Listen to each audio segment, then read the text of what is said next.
When I visited Malaysia in 2025, I saw many things that opened my eyes. I realized that Malaysia, even though it is not the richest country in the world, has solved many problems in smart and practical ways. When I compared what I saw in Malaysia with the problems America is facing in 2025, I understood something important.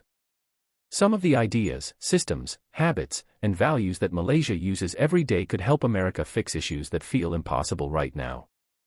So I started paying attention to every detail. I observed how Malaysians move around their cities, how they interact with their government, how they receive healthcare, how students learn, how communities stay safe, and how different people live together without constant conflict. I realized there are at least 10 big things Malaysia does extremely well, and if America learned from these things, life would improve fast. Not overnight, but definitely faster than people expect. So this script is me explaining those 10 things in long, simple English, based on what I personally saw. The first thing I noticed in Malaysia was how easy transportation feels. People don't have to own a car to live a normal life. The train system is clean, modern, and actually on time. The train system is clean, modern, and actually on time. Buses are organized. There are covered walkways so people can walk comfortably even when it rains. In America, especially in big cities, public transport exists, but it's often unreliable, old, or dangerous. In smaller cities it's almost non-existent. This creates huge problems. People are forced to buy cars, pay for gas, handle expensive insurance, deal with traffic, and waste hours every day. Malaysia shows a different way. If trains and buses are designed properly, people will actually use them. When I was in Kuala Lumpur, I saw office workers, students, families, and tourists using the same trains. It felt safe. It felt predictable. It felt like a country that respects people's time. America could fix traffic, reduce pollution, save money, and make daily life easier by building transport that actually works. Not just announcements. Not just plans. Real action. Malaysia proves it can be done without being a superpower. The second thing I saw was Malaysia's digital government. In 2025, almost everything in Malaysia can be done online. If you need to renew something, pay something, check something, or apply for something, it is usually available on apps or official websites. No long lines. No confusing paperwork. No running from one office to another. In America, even today, many important services are slow, outdated, or frustrating. People stand in long lines at the DMV. Taxes feel like solving a puzzle. Government websites often look like they were made in 2005. But in Malaysia, the government decided that technology should make life simple, not harder. And because of that, people actually trust the system. When things work, trust grows. America could learn from this. Many issues Americans complain about would disappear if systems were digital, fast, and honest. Malaysia shows that simple technology can reduce corruption, cut delays, and make citizens happier. The third thing that stood out to me was healthcare. Malaysia has a mix of public and private hospitals, and both are surprisingly affordable. People don't go bankrupt because they got sick. Medicine costs less. Doctor visits cost less. And hospitals are not as crowded as you would expect. When I asked locals how they manage healthcare, they told me something surprising. They said healthcare is a basic right, not a luxury. In America, even people with insurance sometimes struggle. Emergency bills can destroy savings. Many people avoid going to the doctor because they are scared of the cost. Malaysia proves something important. You don't have to be a rich country to give your people decent healthcare. You just need a government that values human life and runs the system efficiently. America could learn from this. If America made healthcare affordable, healthier people would work better, live longer, and reduce the national burden. Malaysia is living proof that this is possible. The fourth thing I observed was education.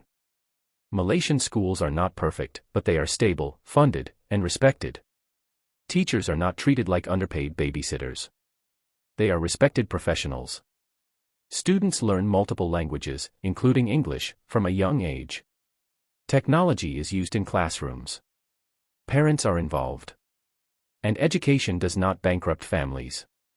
In America, school quality depends heavily on location. Poor areas get poor schools. Rich areas get better schools. This creates inequality from childhood. Malaysia shows that equal education is possible when the country treats it as a national priority, not a political argument. If America copied Malaysia's approach, consistent funding, teacher respect, and modern classrooms, future generations would be smarter, stronger, and more unified. The fifth thing I noticed was safety. In Malaysia, people walk around at night without constantly worrying.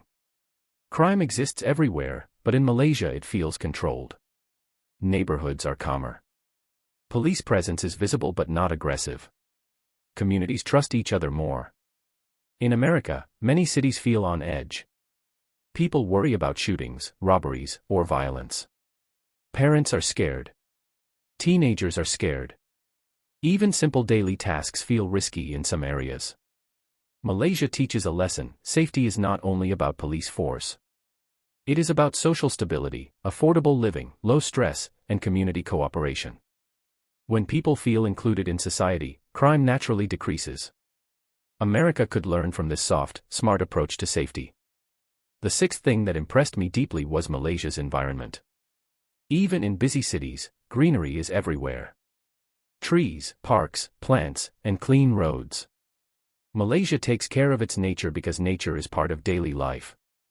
America has beautiful nature too, but many cities have lost their green spaces.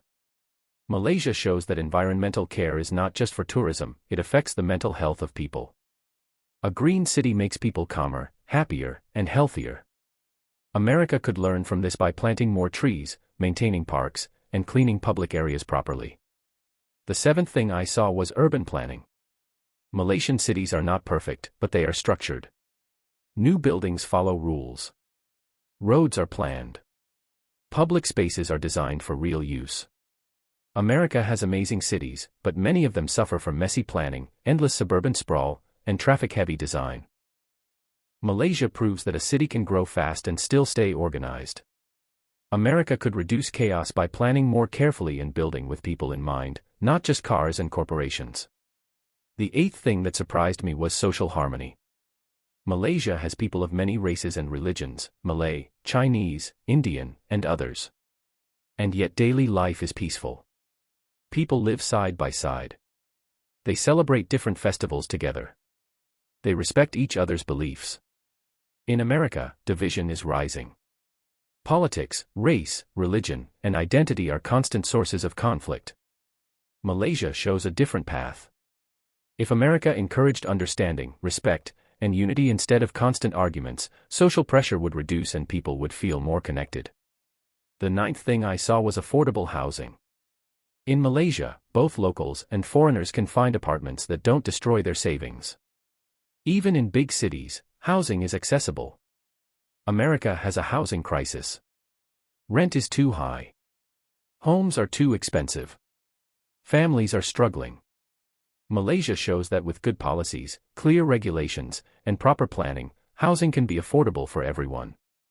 The 10th thing I noticed was technology adoption. Malaysia has cashless payments everywhere. QR codes for buying food. Apps for transportation. Online services everywhere. Digital life feels smooth and fast. America has great technology companies, but daily life technology is not used as effectively. Malaysia proves that even a developing country can outsmart a superpower in daily digital convenience. By the end of my visit, I realized something big. Malaysia does not try to be perfect. It just tries to be practical. It focuses on what people need. And because of that, the country runs smoothly. America has huge potential, but sometimes the systems are too complicated, too political, or too slow. Malaysia offers simple solutions that actually work. If America learned from Malaysia in 2025, it could fix transportation, healthcare, education, safety, environment, cities, social unity, housing, and daily convenience.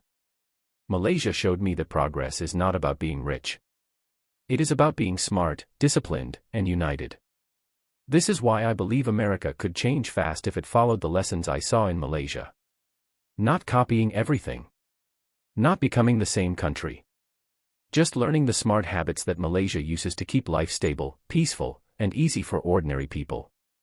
Sometimes big countries can learn from smaller ones. Malaysia proved that to me every single day I was there.